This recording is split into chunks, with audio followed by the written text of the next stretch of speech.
हाय छात्रों, मैं दीपक कुमार शेरशाह कॉलेज सासाराम से।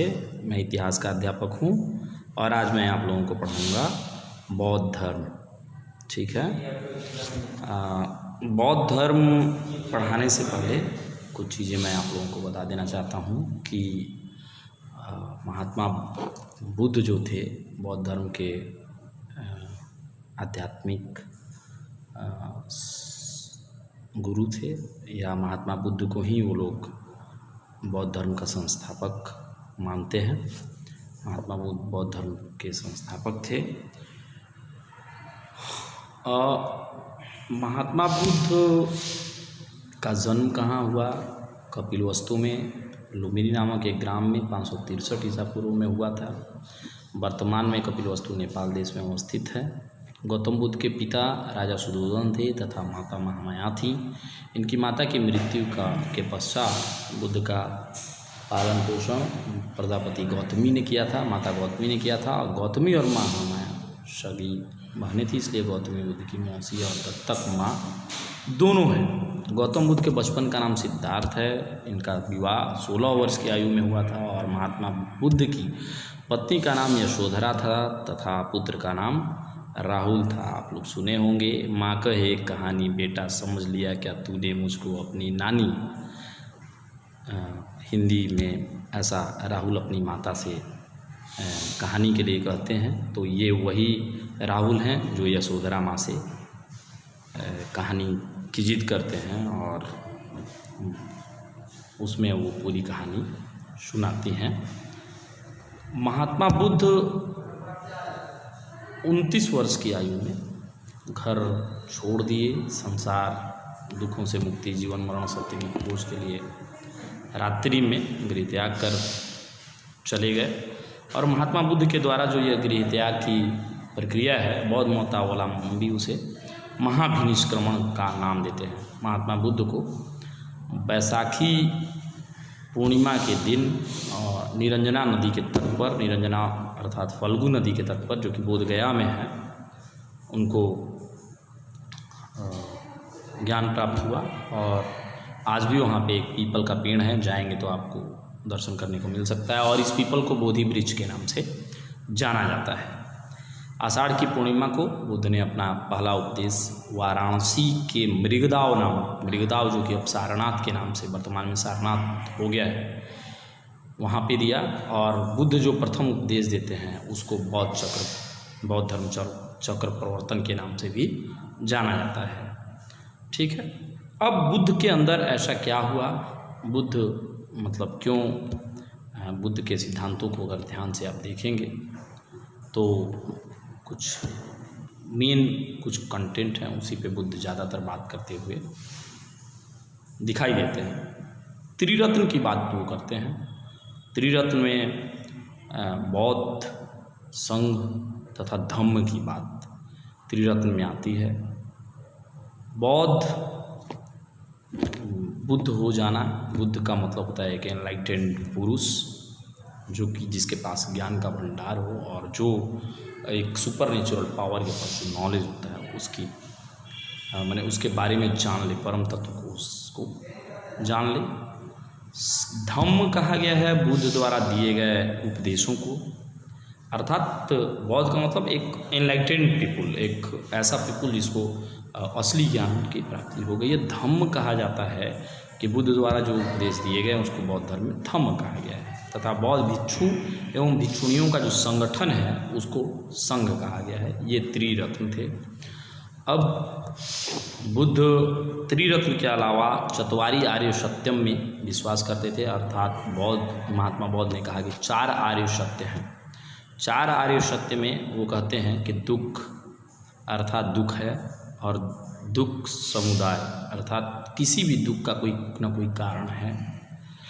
दुख है, दुख समुदाय है, दुख निरोध है और दुख निरोध गामी प्रतिपदा है। अर्थात दुख है तो दुख का कोई ना कोई कारण है।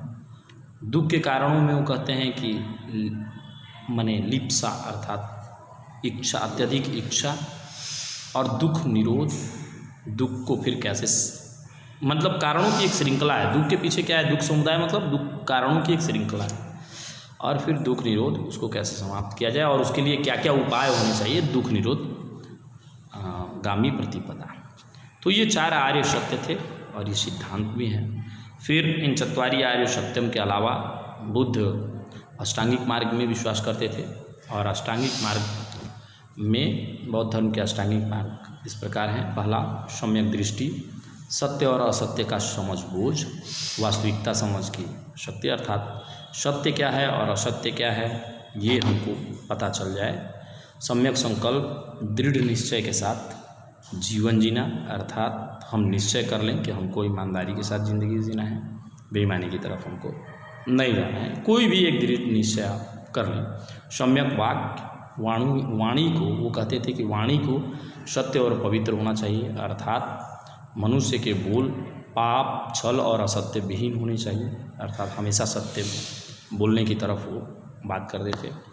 सम्यक कर्मांत, सत्कर्म, अच्छे कर्म करिए, मनुष्य का चाल चलन अच्छाई एवं बुराई पाप से दूर होना चाहिए, अर्थात अच्छे काम करिए, अच्छे कर्म की तरफ वो बात करते हैं। सम्यक आजीव, न्यायपूर्ण जीवन यापन करना, किसी के साथ छल करके या किसी का हक मारकर अपना जीवन यापन नहीं करना चाहिए। आज के समाज में आप देखते होंगे भ्रष्टाचार की प्रवृत्ति चरम पे है और प्रत्येक व्यक्ति आज एक दूसरे का हक मारकर अपने आप को साबित करने की कोशिश करता है या अपना जीवन यापन करता है। यह पूरी तरह से महात्मा बुद्ध के नज़र में गलत था। तो सम्यक आजीव एक बहुत ही बेहतरीन उनका जो सिद्धांत है या जो मार्ग उन्होंने बताया है वो बहुत ही अच्छा है और इसका अगर अनुपालन सिर्फ हो कि हम दूसरे का हक न मारें तो उससे भ्रष्टाचार भी पैदा नहीं होगा। तो इसकी आज भी प्रासंगिकता है। सम्यक व्यायाम, शुभ विचारों की उत्पत्ति करना, पाप छल कपट से दूर रहना, गलत कार्यों के दुष्परिणाम को समझना कि अगर हम जो गलत कार्य करते हैं उसका क्या दुष्परिणाम हो सकता है।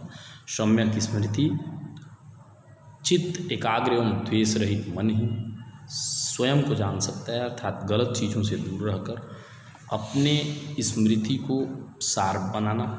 और सम्यक समाधि, मन को एकाग्रचित होना चाहिए, अर्थात हम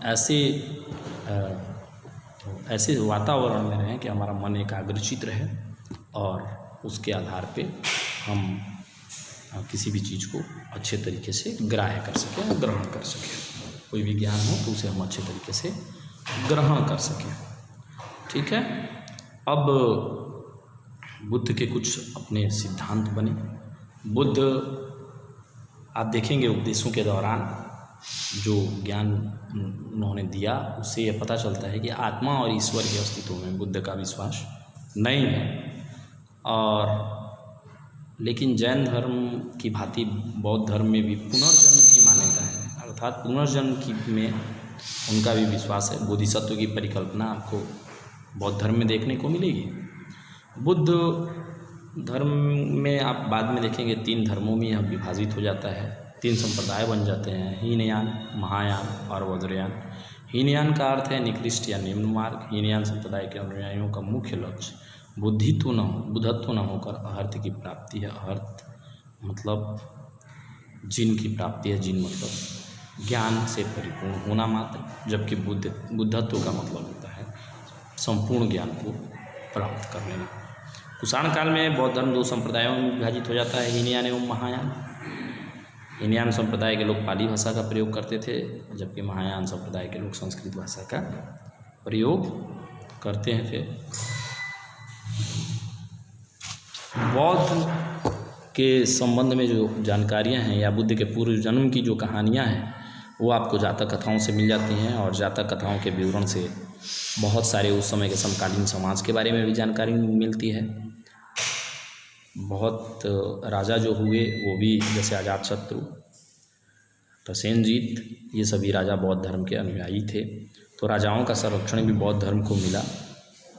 अब बात करते हैं बौद्ध दर्शन पे। बौद्ध